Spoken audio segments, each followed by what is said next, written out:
Poursuivons maintenant la digestion des protéines, glucides et des lipides. Donc, je vous rappelle, on est dans l'intestin, on vient de recevoir plein de substances. Maintenant, qu'est-ce qui se passe au niveau moléculaire pour cette digestion-là?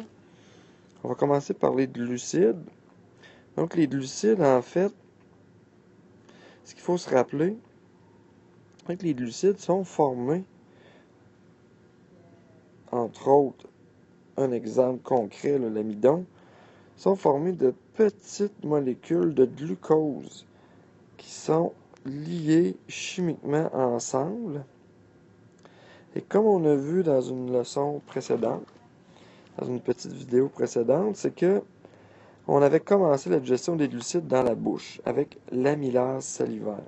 Maintenant, ce sont plutôt les sécrétions que l'on a vues dans la vidéo précédente, c'est-à-dire les sucs pancréatiques et les sucs intestinaux contiennent plusieurs molécules qui vont aller briser les différents liens entre les molécules de glucose. Donc, en brisant ces liens-là, on se retrouve avec une nouvelle substance. Ce sont les petits glucoses. Donc, glucose simple qu'on appelle, c'est-à-dire que ils sont maintenant rendus les glucoses seuls. Ils ne sont plus liés à d'autres glucoses, ce qui fait que sont rendus assez petits pour rentrer dans la circulation sanguine.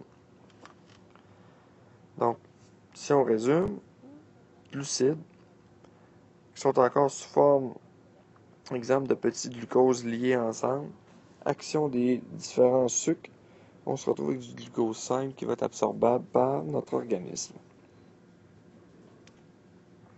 Ensuite, on se retrouve avec les protéines. Donc, les protéines dont on a commencé la digestion dans l'estomac, on se souvient, sont formées d'acides aminés qui sont reliés ensemble chimiquement. Mais la peptine a déjà commencé le travail en défaisant certains liens chimiques qu'il y avait entre les acides aminés. Donc, acides aminés, comme ça. On ajoute encore une fois les sucres pancréatiques, les sucres intestinaux, et on se retrouve avec des nouvelles substances qu'on appelle acides aminés.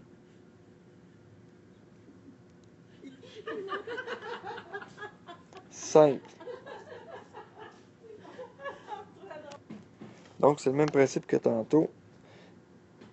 Les sucres pancréatiques, les sucres intestinaux contiennent des enzymes qui vont venir couper les liens qui restent entre les différentes molécules, les acides aminés, et à la fin, on se retrouve, comme on l'a écrit,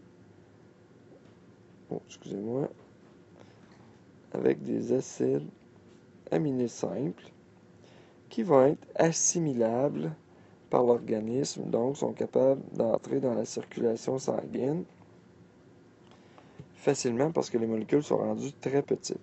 Finalement, le dernier à être digéré, ce sont les lipides. Donc les lipides, c'est assez long à digérer.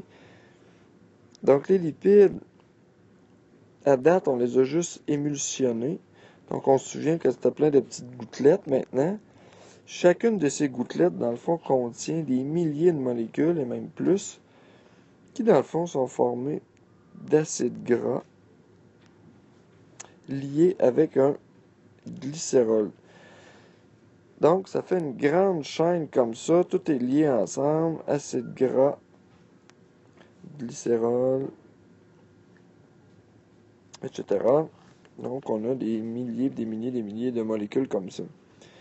Donc, vous commencez à connaître le principe. Les sucres pancréatiques, les sucres intestinaux vont agir maintenant pour aller, évidemment, briser nos liens entre nos molécules d'acide gras, de glycérol, et ça se poursuit comme ça pour toutes les petites gouttelettes qui sont là.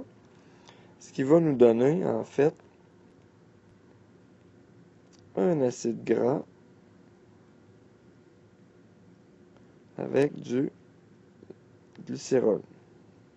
Donc, on sépare encore une fois une très grosse molécule en petites particules qui sont capables d'entrer dans le sang.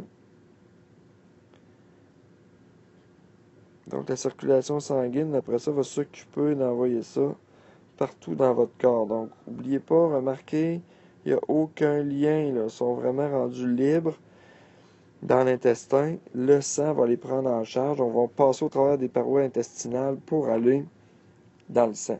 Ça va être le sujet d'ailleurs de la prochaine vidéo, l'absorption intestinale en détail.